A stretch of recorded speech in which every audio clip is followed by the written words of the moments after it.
Hey, it's time for episode 6 of Andromeda. This turn is a little bit calm compared to the last one and the next one. Got some hilariously tragic events coming up here. But players are really starting to advance in their diplomacy this turn, so let's check it out. Ermor has received a message from Russ, and not as flexy this time, maybe after that battle down here. He's being a little more polite. And he's basically telling Ermor, please don't take these two provinces right here. This is where he wants the border, which is completely reasonable given that Ermor can see that Russ's capital is right here. Like, I personally would have to have a very good reason to put up with someone being within two provinces of my capital. Ermor has had several expansion battles, two of them completely without losses, and we'll go ahead and check out the third one. You'll see that he's now got his equites split up into two separate groups. This might be in case of any bumps with other players, and this makes sure that his attack rear order is likely to get through at least on one side. So I'm pretty sure that this was a precaution against potential bumps, a pretty good one too. Usually you want to at least be switching up the side you have your attack rear command on if you're expanding in a way like this. And he found a few fire gems, and Jesus Christ, look at this.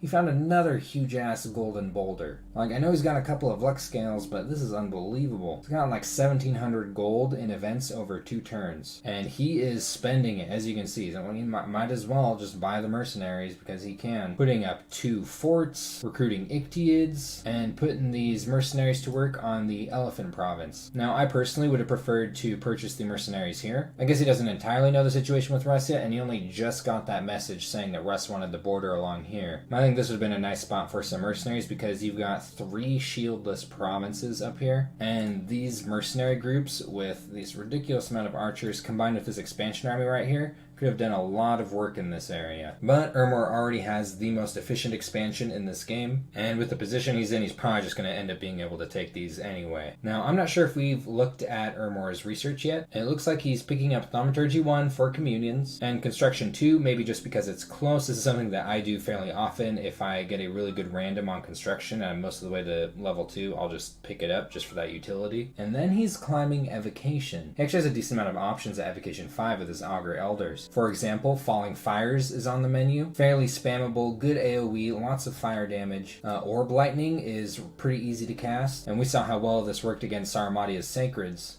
Storm Thunderstrike, not so much. At least in the early game, this is going to be difficult to get enough Communion Slaves to support this, get enough Air Mages to really get that critical mass of lightning going.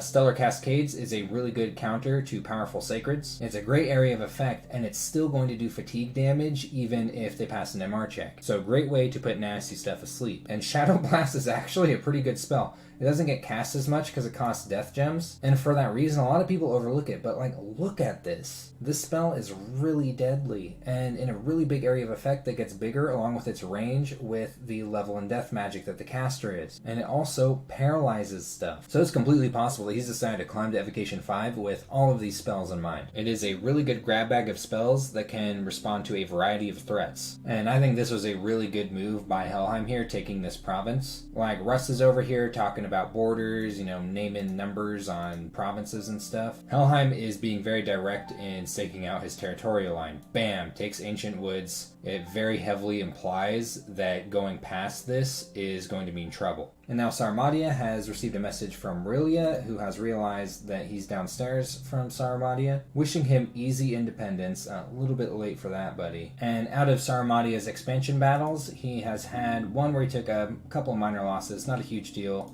One where he took no losses. And then this is the one with the Wind Mages. Let's see how he does this time. So already taking tons of damage from this Windmaster right here.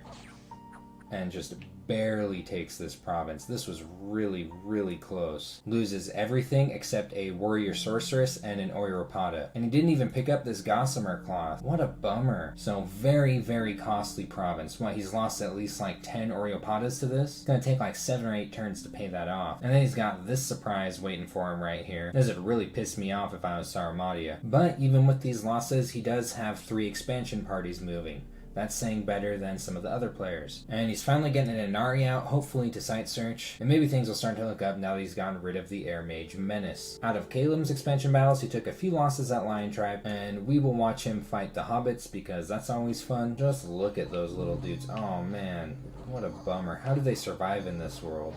Well, I guess they don't. Gosh, how much would it suck to be one of these Spirehorn warriors and get beaten to death by a bunch of little dudes with sticks? That must have hurt a lot. And someone in Grainport was drinking their tea for the day, and they looked in the bottom of their cup, and the tea leaves were making a funny face at him, and now the province sucks. He's expanding at a comfortable pace. I feel like that's a little bit brave for Horse Tribe, but it might work out. The Palisades are going up in Lombardia, and he's sacrificing commander recruitment for this turn to get that going. And Vavaste is crawling around the shitty cave looking for anything interesting, but so far there's just this little weeb goblin. I guess maybe he just picked it up to scout, but he just has it sitting here. I guess we'll have to wait and see what the idea is with him. And things are busy in Helheim's court, lots of messengers. Saramadia's just asking what's up, and same with Hinnom, but Hinnom's pair of messages comes with a border declaration, and he says 103 to 110 and what lies between them. That's a little bit confusing because maybe he means like this line right here, or I guess maybe it serves Hinnom to be vague in this situation. I personally want this whole strip right here, and I guess Helheim's about to find out exactly how far Hinnom has expanded northward in the next turn. Helheim's had a couple of battles. We'll just watch this one really quick just because it's kind of funny. It's like, what a shithole.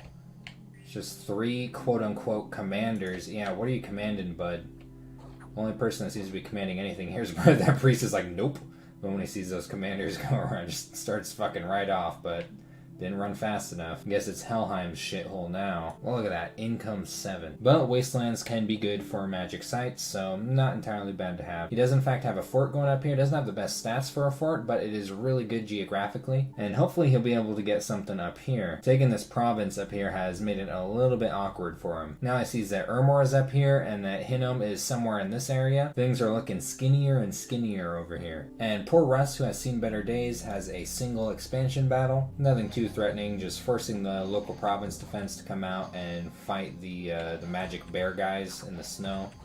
Did take a Rustian warrior loss, but who cares about those? And they're now singing songs about Ivats after that fight. Remember the feeble-minded chieftain? I mean, he truly is heroic. He just runs right out into the middle of battle and gets messed up. And now he has higher precision. It's kind of a bummer to get on this unit, but I mean, he does at least have a couple of javelins. He could put it to use. Actually, with this precision stat and these javelins, and the fact that, he's already feeble-minded. Ambidextrous, berserker, really good arena chassis. So hopefully we'll get to see him do some fights when the arena comes up. Now, this is going to be a pretty big province for Russ, who manages to take it. Lizard Shamans would be a very good accessory to his nation. He doesn't really have any efficient communion slaves at the moment, and these ones are super nice. And Jade Sorceresses wouldn't be bad either. Not only is it a good way to get a hold of water, but he's got a good bless, and there's good sacreds that can be recruited here. So hopefully he makes use of this little strip of provinces right here. This is pretty lucky. And he's had a couple of events, a couple of nature gems, and the locals making some Bugs Life excuses as to why their harvest hasn't been good. And Russ has a lot of scouts. This is a very good habit. Though in my opinion, he should at least get 1 or 2 going in different directions. Like there's an enemy Dominion candle over here, see what's going on this way. But it seems to me that he is particularly interested in whatever's going on with Ermor. As for what's going on with Hinnom this turn, he's had a lossless fight, and then there was a fight with those barbarians that were right above his capital. And it's not an enormous amount, but let's see how he does against them.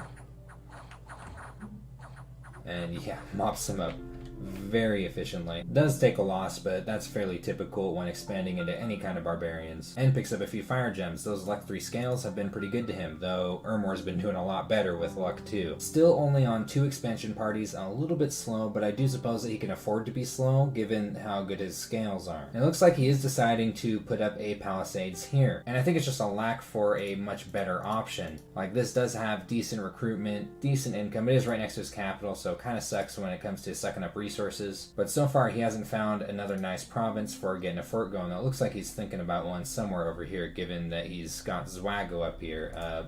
No sun for Zwago. And I think Hinnom has been pretty fortunate geographically. Like everyone around him has expanded kind of strangely. Saramadia got caught up in some trouble. Russ has gotten caught up in some trouble. Calum is just kind of far away. And then Helheim did some crazy shit going up in this way, so he hasn't expanded much into this direction. So even though it's taken a minute for Hinnom to get an expansion machine online, it's not affecting him too negatively. He still has plenty of room to expand. And while it's true that Ermor is in an extremely good position with his rapid expansion. Because of Hinnom's scales being the way that they are, and his luck with geography, I think that Hinnom is shaping up to be really strong in this game. And Atlantis has received a message from Russ over the business last turn. And this is actually really polite from Russ, though I don't think Russ has noticed that there has been a PD dump on that province yet. He's talking about retaking the province that's right next to his capital as though this is some kind of inconvenience for Atlantis that needs to be repaid. Like, really, all you gotta do is say, hey, shitty bum, but that province is right next to my capital and I'm gonna need to take it. And then once he sees that there's 15 frickin' PD on it, like, never be nice to Atlantis again. That is just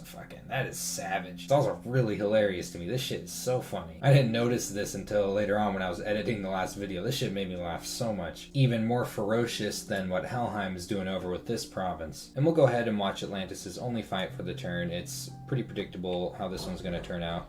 Though Turtle Tribe are kind of tough, it's just, there's 70 of these. 6 attacks per square. It's just too much. And instant magic sight here, pretty nice. Earth gems, and still no response to Russ. Atlantis is just being a bit of a goblin over this situation. It's so funny. And an enormous buildup of units on the capital, probably prepping to take this throne right here. And finally starting to move into the Warriors of the Deep. I really like these units. They're quite a bit pricier than the Deep One Spearmen, but they just perform so well. And I'm relieved to finally start seeing some mage buildup, though the research path is still a little bit mysterious to me. And just as Rilia has sent a message to Sarmadia, Sarmadia has sent a message to Rilia, proposing potential alliances, trading, things like that, and like most people presuming that there's going to be a fight in the water. And we'll go ahead and check out Rilia's throne fight. You'll remember last turn he moved a bunch of stuff onto this throne. And we'll see real quick what's going on here. Level 1 Water Mage, Level 1 Water Mage, Level 1 Water Mage, and Level 1 Water Mage. Alright, so nothing too threatening. I mean, I've seen Amber Clan provinces that are scarier than this. A little bit strange to put the mercenaries behind your more permanent units, which are also quite a bit squishier. But, I mean, I don't think it's making much of a big difference anyway. The Mind Blasts and Theft of Life are just so effective in screwing up kind of a small amount of heavy units that, yeah, only lost a single Shambler Thrall. And now he's actually going to move these mercenaries up onto land. And I think that's got something to do with this Mind Vessel spell. I think he's really thinking about putting that to work, and for that you need a coastal fortress. And the Mind Lords are finally coming out. Man, these things are chunky. Look at that, Enslave Mind on a stick. That is muscular as shit. This kind of thing is a good reason to nip Rilia in the bud while you can, if you are in the same pond as them. It's not the kind of thing that you want to see reach critical mass. So that's been turn 7 of Andromeda, and I will see you tomorrow.